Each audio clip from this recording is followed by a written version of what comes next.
maybe sidestep for a bit and talk about what's happening in Ukraine because the entire world is concerned about that. What is really happening, first of all, between Russia and Ukraine, in your perspective? And secondly, what is likely to happen between Russia and the United States? Because we are essentially talking about two nuclear powers.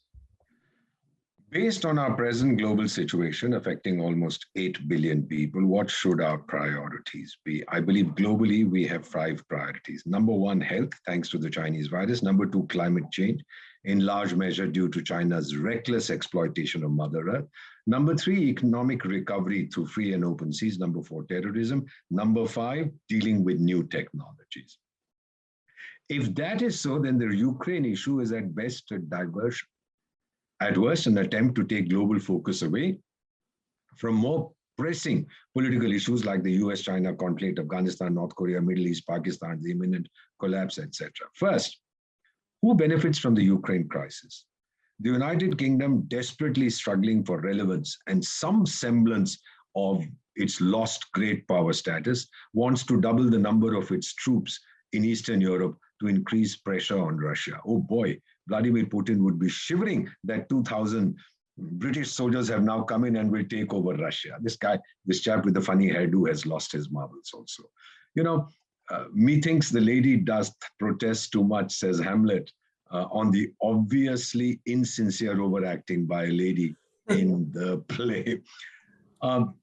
Boris Johnson is under increasing fire for violating his country's COVID lockdown laws, so he needs a distraction, and this comes in very handy. Right. The British called the struggle for supremacy in Central Asia between themselves and Tsarist Russia in the 19th century the Great Game. The Russians called it the Tournament of Shadows. Fast forward to 2022, and you are seeing a replay. Now, the US has asked for a special meeting of the United Nations Security Council on 31st January 2022 to discuss the Ukraine crisis, the day before Russia assumes the rotating presidency of the UNSC. It has rejected all of Russia's written demands to de-escalate the situation, etc., etc. So since when did the US start trusting in the United Nations' ability to resolve anything? Now it realizes that it can't fight the Russians on the battlefield, so it would rather fight them in the UN Security Council. So diplomats instead of soldiers. Well, thank you very much. Happy birthday. Russia says this UNSC meeting is a stunt. The US says it gives Russia a chance to explain its position. What is the US interest? Keep Russia cornered, keep them down. Soviet Union used to be joint numero uno, number one with us, but now we are the sole hyperpower of the world, even though China is snapping at our heels. But let the Europeans take care of Russia. Let them keep it completely contained and let them keep it controlled as well as surrounded on all sides. Then, of course, we have Russia. Why does it want to invade Ukraine? To teach Ukraine a lesson, as the Chinese are so fond of teaching lessons to their neighbors.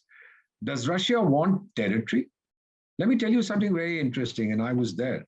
At a press conference, Vladimir Putin was asked if he coveted territory. He said to fly from one end of Russia, the Russian Federation, to the other takes 10 hours. It had taken him 7 hours to fly from Vladivostok to Moscow. For a population of 140 million, he says, you think I need more territory?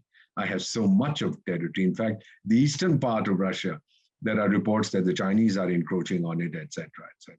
And there was a tremendous internet film called China, A Deadly Friend. It was a Russian film in which they said, see how the Chinese are eating up our east. What Putin wants is security and respect. What do the Ukrainians want? They were part of the former Soviet Union for a long time.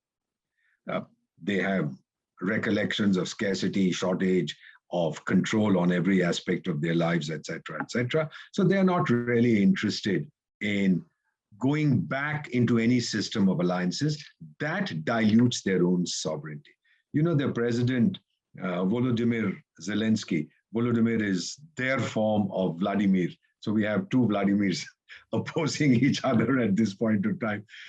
He has told the West, guys, stop talking about an imminent Russian threat to my country that they are going to invade. I'm the president. I should know they're not, because you are damaging my economy.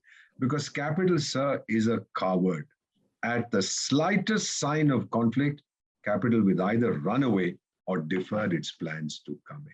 He's hurting. His economy tanked 5% last year because of the pandemic. He wants to recover. And if you go around saying, oh, this is an unstable place, there's going to be conflict, who's going to put his money there? No American worth his salt is going to go there. So instead of sending troops there, I think he'd be much happier if this Boris, whatever his name is, and the other characters gave him more money to develop his economy rather than to help him do whatever they think he should do. Yeah. And finally, the rest of the world. What do we want?